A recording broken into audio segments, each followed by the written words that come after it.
biasanya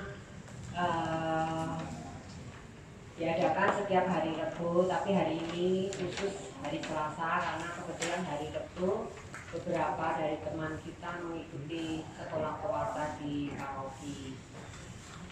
Hari ini ibadat jumpa warga di bulan Agustus juga kita sebagai warga negara Indonesia kita akan ikut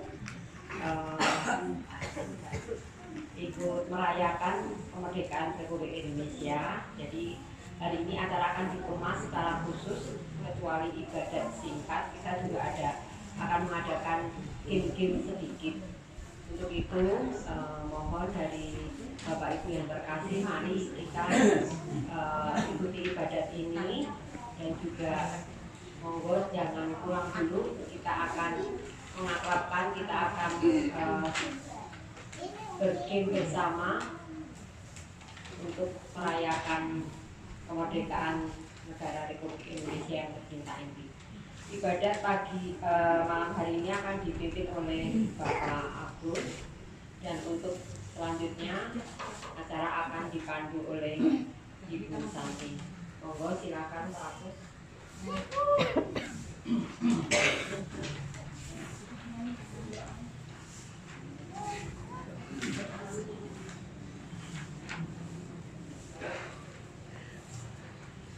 Halo.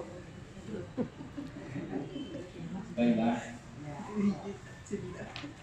Selamat malam Bapak Ibu adik-adik yang terkasih. Selamat malam. Berkah dalam. Bagaimana kabarnya? Luar biasa.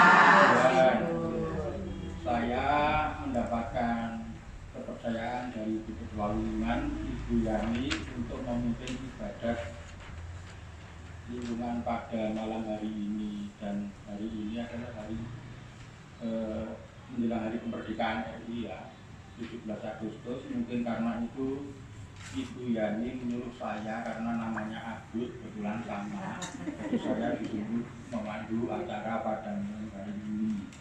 Baik, saya akan melaksanakan tugas sebisa mungkin.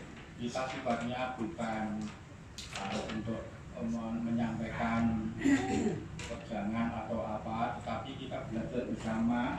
Saya diberi kisi-kisi Mbak Yani, yaitu temanya adalah besar imanmu maka berilah padamu seperti yang kau kehendaki. Baiklah, untuk mulai ibadat pada malam hari ini, kita mulai dengan lagu yang ada dalam teks dan bunyi seperti fajar. Dan nanti mohon maaf saya tidak bisa sampai selesai karena nanti ada rapat RT di kelurahan di publik data kemiskinan. Maka mungkin saya bisa tepat memenuhi permintaan Mbak Yani, yaitu 45 menit ya Mbak. Mungkin kalau nggak sampai segitu nggak apa-apa. Baiklah, mari kita mulai dengan lagu pembukaan.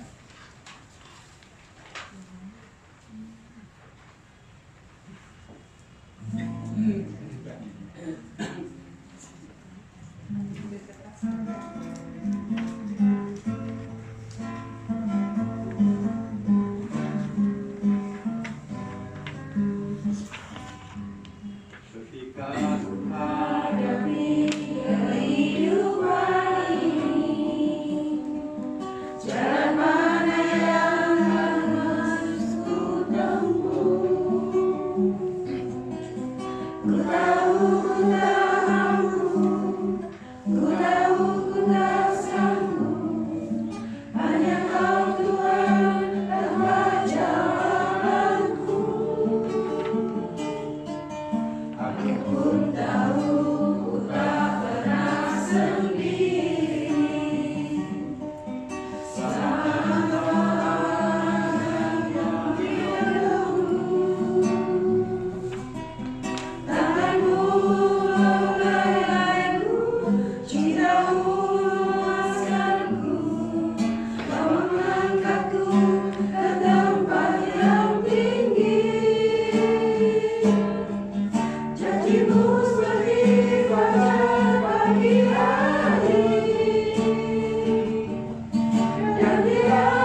Dalam nama Bapa, Putra, dan Roh Kudus. Amin.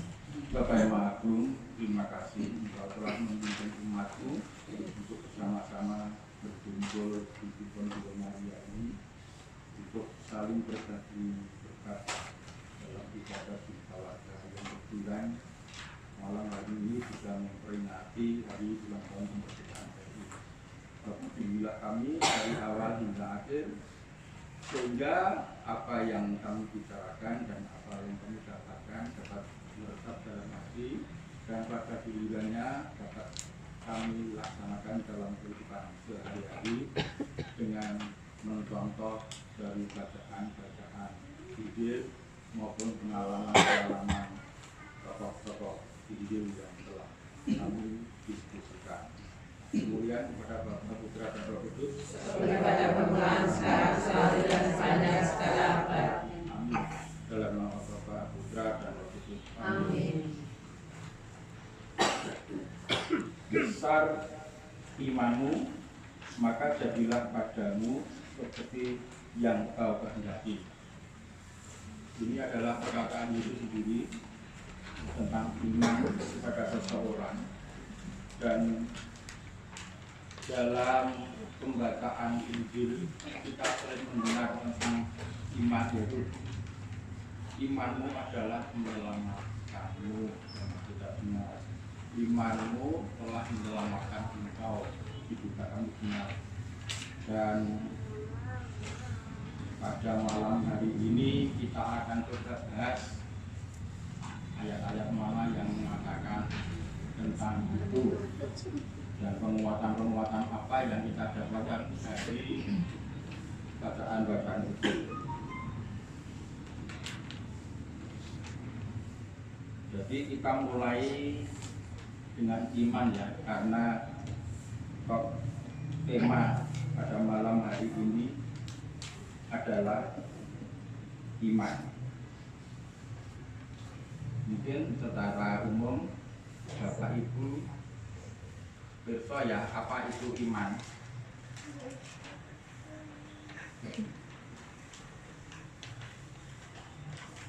Siapa yang berso apa iman? Yang secara umum ada. Jadi iman adalah kepercayaan akan Allah dan putusan-putusannya. Itu iman. Tetapi kalau secara kekatolikan, iman adalah keseluruhan dari kebenaran-kebenaran yang disingkapkan oleh Allah dalam kitab suci dan tradisi suci yang diberikan gereja kepada manusia dalam suatu bentuk singkat di dalam keyakinan-keyakinannya. Jadi dasar iman Katolik ada 3 pilar, yakni yang pertama tadi tradisi, yang kedua kitab suci, yang ketiga magisterium gereja. Terus tradisi itu apa? Tradisi Katolik. Misalnya kita membuat tanda kemenangan Kristus, kita membuat tanda salib dalam nama Bapa, Putra, dan Roh Kudus. Itu tradisi. Kita berdoa rosario. Itu tradisi Katolik. Karena apa? Umat Kristen tidak ada yang doa rosario. Umat Kristen tidak ada yang membuat tanda salib. Bahkan umat Katolik pun membuat tanda salibnya kembali. Nah dulu baru dulu dalam nama Bapa, Putra, dan Roh Kudus. Amin. Dan saya juga sudah pernah mengikuti ibadat Katolik Ortodoks, ternyata lain sama sekali dengan Katolik Roma ya. Jadi segalanya sangat berbeda. Bahkan saya merasa Katolik lebih dekat dengan Kristen ibadahnya, hampir sama, tapi kalau Ortodoks lain sama sekali. Terus kemudian tradisi itu apa saja, misalnya mau Paskah ya prapaskah, puasa itu tradisi. Terus kemudian mau Natal ada Advent, itu tradisi. Setiap September ada BKSN, itu tradisi. Tiap bulan Maria ada apa Bapak Ibu? Yang dikasih buku itu. bulan Maria, bulan katekis itu tradisi Katolik, ya PKL. Terus kemudian yang kedua kitab suci yang membedakan umat Katolik dan umat Kristen. Terletak di mana? Katolik itu akan ada dua, perjanjian lama dan perjanjian baru. Di Kristen juga perjanjian lama dan perjanjian baru. Tetapi di Katolik ada kecirikasan antara perjanjian lama dan perjanjian baru. Ada satu kitab yang terdiri dari dua ayat yang namanya Deuterokanonika. Nah, itu kalau ada kitab suci yang berisi Deuterokanonika itu berarti kitab suci milik orang Katolik. Tapi kalau tidak ada praktis itu milik orang Kristen. Nah, perbedaan dasarnya apa? Perbedaan dasarnya di dalam 2 Makabe ayat 12 bab 12. Di situ ceritakan bahwa seorang kepala prajurit Yahudi pada waktu itu yaitu Makabe yang berperang melawan musuh dan banyak anak buahnya yang meninggal. Kemudian anak buahnya meninggal, doten perang, banyak berdarah-darah dan sebagainya. Setelah perang selesai, musuh juga sudah pergi. Dia berpikir, belajar berdua pakai semen ini, engkau nyawanya terus tinggi, jiwanya kemana? Nah, maka beliau berinisiatif mengumpulkan uang untuk mengadakan upacara untuk menyelamatkan jiwa-jiwa yang sudah meninggal ini. Nah, itu Yudas Makabe. Maka Yudas Makabe waktu itu sudah kenal akan yang namanya keselamatan. Dan keselamatan itu mutlak diperlukan karena setelah meninggal akan ada juga kehidupan setelah meninggal. Maka ini yang membedakan antara Kristen dan Katolik. Jadi Katolik itu mengenal api penyuci, bukan pencuci. Kalau pencuci kan sabun, kalau penyuci pakai api. Api penyuci, api penyucian, bukan api pencucian. Api penyuci itu purgatorium. Itu orang Katolik. Jadi intinya orang tidak bisa masuk surga kalau dia masih berdosa. Maka masuk surga itu tidak boleh membawa dosa secuil pun. Jadi untuk menghilangkan dosa itu bagaimana? Nah, orang-orang yang kita yang masih hidup di dunia ini bisa mendoakan sampai yang didoakan ini dosanya makin lama makin diampuni dan makin berat sehingga pada gilirannya bisa masuk surga. Tapi kalau orang Kristen gimana? Tidak mengenal purgatorium, tidak mengenal api. Orang yang sudah meninggal mendapat pengampunan langsung masuk surga. Enak ya, jadi enak Kristen daripada Katolik. Katolik itu kosong, betul. Orang Katolik kosong, orang Kristen lebih mudah. Jadi penjagaan saya pernah diskusi dengan orang Kristen kok terlihat kota dan sebagainya mati di Sofi. Ya, ada pengampunan Tuhan yang masuk surga. Padahal kalau menurut kita dosa tetap ada, tapi pada waktu meninggal dia masih tetap ada dosa dan dosa ini dibuatkan oleh orang-orang yang dicintai, anak, istri, sahabat-sahabat selingkuhan dan sebagainya. Sehingga karena doa-doa kita yang kita panjatkan kepada Tuhan, maka dosa ini akan semakin berkurang dan habis, dan pada gilirannya kita tidak ada dosa pun kita bisa masuk surga. Nah, sekarang masalahnya kalau doa-doa kita yang kita doakan itu bukan masuk surga, apakah kita juga tidak usah berbuat dosa lagi, tidak usah berdoa lagi orang meninggal. Itu tetap kita doakan karena doa yang kita kirim pada Tuhan untuk orang-orang yang kita kalau mereka sudah naik surga, maka doa ini akan diberikan kepada kita menjadi berkat. Kalau tidak kepada kita, ya kepada anak dan cucu kita. Amin, saudara-saudara. Amin. Itulah iman Katolik. Jadi ada tradisi Katolik magisterium gereja yang ketiga. Ini ajaran, dan ajaran ini sudah sedikit saya singgung tadi. Mungkin ajaran Katolik itu ada apa? Ada komunitas, terus ada penguatan, terus ada apa lagi? Sakramen yang membedakan itu kan tidak ada sakramen. Tapi sebagai agama, misterium itu apa? Adalah kuasa, kewenangan. Dan isi kuasa dan kewenangan itu apa? Ajaran. Jadi tiga pilar iman Katolik adalah tradisi, Katolik, dan kemudian ajaran.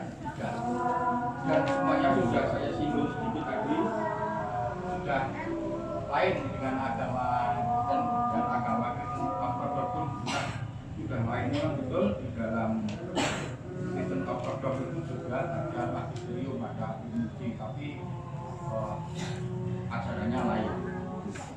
Terus kemudian kita langsung pada inti dari apa namanya tema ini ya. Kita menemukan imanmu menyelamatkanmu. Itu ada di Lukas 17 ayat 19. Yaitu tentang 10 orang kusta. Pada suatu perjalanan ada 10 orang kusta yang berteriak-teriak memanggil Yesus. Dan orang-orang yang seperti itu mesti dilakukan oleh orang Samaria. Oleh karena apa? Orang Samaria itu waktu Yahudi purba itu dianggap bukan orang Yahudi murni. Jadi sudah campuran dengan orang-orang dari luar. Biasanya bertempat di daerah Kanaan, yaitu Israel di sebelah utara. Kalau ke barat itu negara Turki, ke utara Yordania dan Syria. Kalau ke timur itu kira-kira sekarang kalau dulu Babilonia dan Mesopotamia. Maka orang Samaria dianggap bukan orang yang asli, maka mereka bisa mempunyai peraturan-peraturannya sendiri. Tetapi karena iman dan kepercayaan guru orang kusta itu, kemudian mereka memohon pada Tuhan untuk menyembuhkan. Dan setelah Tuhan menyembuhkan, ternyata orang itu menjadi tahir. Tahir itu sembuh Bapak Ibu. Tetapi ingat ya, yang kembali dan berucap terima kasih hanya seorang. Jadi sekolah 10 kuwi sing matur nuwun mung siji, apakah kita akan dibulung terus? Tetapi tidak tahu terima kasih. Nah, tentang orang kusta tadi ya. Jadi Lukas 17:19. Jadi pembacaan keseluruhannya Lukas 17:19, 11 sampai dengan 19. Kemudian yang kedua, Yesus membangkitkan anak yang mati. Jadi ada seorang kepala bait suci yang namanya Yairus. Itu anaknya meninggal, mati. Pun dia mendengar waktu itu ada Yesus datang ke kota mereka, maka dia berkokoh-kokoh menemui Yesus. Dia memohon untuk datang ke rumahnya untuk memberikan kesembuhan. Jadi pada waktu pergi itu masih sakit ya sebetulnya, belum meninggal. Tetapi setelah pulang dia sudah meninggal. Nah, pada waktu perjalanan dari tempat Yesus ke tempat Yairus itu ada seorang perempuan yang sudah mengalami pendarahan selama 12 tahun. Pendarahan 12 tahun, ya ini sangat penyakit yang sangat mengerikan. Dan perempuan itu juga berteriak-teriak, dan oleh murid-murid Yesus disuruh mengusir oleh Yesus. Usir saja orang ini, dari tadi cuma berteriak-teriak. Tetapi Yesus malah berhenti dan mau mengajak bicara kepada wanita ini. Dan pada waktu orang-orang pada dekat dengan Yesus dan pengen untuk berkomunikasi dengannya, Yesus merasa di jubahnya ada kuasa yang keluar dari tubuhnya. Ternyata wanita tadi yang menyentuh jubah Yesus, sehingga wanita itu menjadi sembuh. Maka Yesus juga menyatakan bahwa imanmu telah menyelamatkanmu, pergilah dengan selamat. Nah, Bapak Ibu, kita lanjutkan lagi bahwa dalam Markus 10 ayat 52 juga ada Yesus menyembuhkan Bartimeus. Bartimeus itu adalah seorang penulis. Dia itu buta. Bartimeus itu mengetahui ada Yesus, dia teriak di pinggir jalan, Yesus anak Daud, kasihanilah aku. Terus Yesus masih berjalan, terus kemudian dia berteriak lagi, Rabuni, supaya aku dapat melihat. Yesus dipanggil Rabuni, Rabuni itu guru. Maka seketika itu juga Yesus berhenti dan juga menyembuhkan Bartimeus sehingga ia bisa melihat kembali. Itu adalah iman dari Bartimeus yang telah menyembuhkan sakit butanya sehingga bisa melihat kembali. Terus kemudian ada juga Lukas 7 ayat 50, Yesus diurapi seorang perempuan yang berdosa. Nah, ini adalah pengampunan. Jadi seorang perempuan yang telah berdosa itu ingin bertobat dan mendengar Yesus datang, maka dia pergi menemui kepada Yesus, dan setelah sampai dia mengurapi kakinya dengan minyak, mengelap dengan rambutnya dan sebagainya, sehingga yang akan mengajak Yesus ke rumahnya yaitu seseorang yang mengajak mampir ke rumahnya menjadi iri. Tuhan, apakah kamu tahu bahwa ini adalah orang yang sangat berdosa? Tetapi Tuhan menjawab, wanita ini telah membasuh kakiku dengan air matanya dan mengusap dengan rambutnya dan memberikan mengurapiku dengan minyak. Maka saat ini juga misalnya ku ampuni. Itu adalah tanda-tanda besar iman bagi orang yang sangat percaya pada Yesus.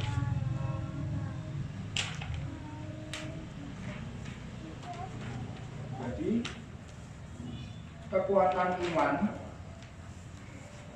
sebetulnya kalau kita runut ya, itu ada di Yohanes 14 ayat 6. Itu inti dari kekuatan iman, yaitu akulah jalan, kebenaran dan hidup, tidak ada seorang pun yang dapat mencapai rumah Bapakku kecuali melalui aku. Kalau kita mengimani itu, maka akan selamat. Yesus telah mengalami kematian dan bangkit. Ini sebagai bukti dari janji Allah tentang kehidupan yang abadi. Karena apa? Mereka yang mengimani Yesus akan menjadi anggota keluarga Allah dan memiliki hidup abadi. Amin anak-anak. Amin ya. Jadi kalau kita selalu percaya pada Allah, mengimani Allah, maka kita akan selamat. Ada ilustrasi ya. Jadi ini waktu rame-ramenya tahun 69 itu manusia menjadi bulan. Itu yang berhasil mendarat di bulan itu pesawatnya namanya apa kalau tahu? Apollo 11 ya. Dalam Apollo 11 itu membawa 3 awak, yaitu Neil Armstrong, Edwin Aldrin, dan Michael Collins. Neil Armstrong itu ketua regu. Dia bertugas untuk membawa misi. Yang kemudian Edwin Aldrin itu membawa roket Saturnus 5 dari bumi sampai ke bulan. Terus kemudian Michael Collins itu membawa kapsul untuk mendarat di bulan. Jadi mereka masing-masing sudah ada tugasnya.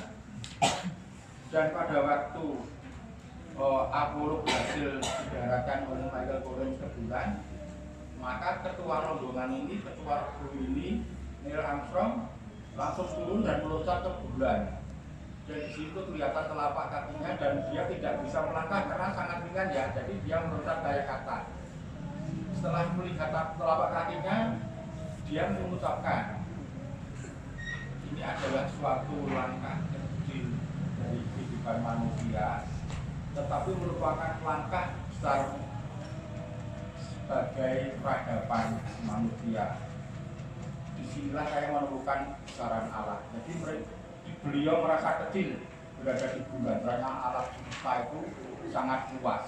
Nah, ini kesaksian tentang iman juga. Lain halnya dengan kosmonot dari Rusia yang bernama Yuri Gagarin yang menaiki Sputnik 57. Dia mengatakan, saya sudah terbang keluar angkasa berulang kali, saya sudah sampai di bulan, walaupun saya tidak sempat berdarat, tetapi di sana tidak ada Tuhan. Itu kesaksian Yuri Gagarin yang orang Soviet yang notabene adalah komunis. Orang Soviet itu apa? Agamanya apa? Tidak punya agama ya, komunis ya. Ini saya mendapatkan ilustrasi yang sangat bagus oleh guru pewarta saya, mungkin Pak Edu dan Mbak Yani bisa tahu. Ada orang yang bercukur setelah rapi, ngobrol, selesai maduan, yang cukur ini bilang Tuhan memberkatimu. Maaf, saya tidak percaya Tuhan. Kaget. Saya juga begini, saya tidak pernah doa dan sebagainya. Oh iya, lanjutkan. Akhirnya dia keluar, sampai keluar dari ruangan potong rambut itu, dia ketemu dengan orang yang rambutnya panjang, orangnya gondrong. Nah, setelah itu dia mendapat ide, orang itu diminta untuk masuk kembali ke ruang itu. Kamu lihat orang ini ya, ini membuktikan bahwa di sini tidak ada tukang cukur. Nah, yang tukang cukur bilang ada, saya tukang cukur, tetapi kenapa dia gondrong? Nah, karena dia tidak mau menuju ke saya untuk minta dicukur. Demikian juga kamu tidak kenal Tuhan, tetapi kalau kamu mau cari Tuhan, maka kamu akan percaya bahwa Tuhan itu ada. Itu ilustrasi yang sangat luar biasa yang bisa menentukan. Dan ini sebetulnya baru jam 7 kan. Itu adalah serangkaian dari saksian-saksian iman dari zaman Yahudi kuno, Yahudi purba, sampai ilustrasi yang diberi oleh guru pewarta kami itu berada dalam zaman modern, dan kita sudah banyak mendengar cerita-cerita tentang itu, cuma biasanya kita kurang intens maupun kurang begitu tanggap ya, karena mungkin tidak membaca sendiri, hanya mendengar dan sebagainya. Maka ini juga harus patut kita temukan. Sebetulnya kita kalau setiap hari membaca Alkitab, entah itu perjanjian lama, perjanjian baru, dari Kanonika dan sebagainya, maka kita akan semakin paham akan firman Allah. Maka dari itu kita lanjutkan, karena waktunya masih banyak dan kita masih punya tugas untuk membahas bacaan ini. Sebelumnya mari kita ungkapkan ungkapan tobat ya. Harus ungkapan tobat.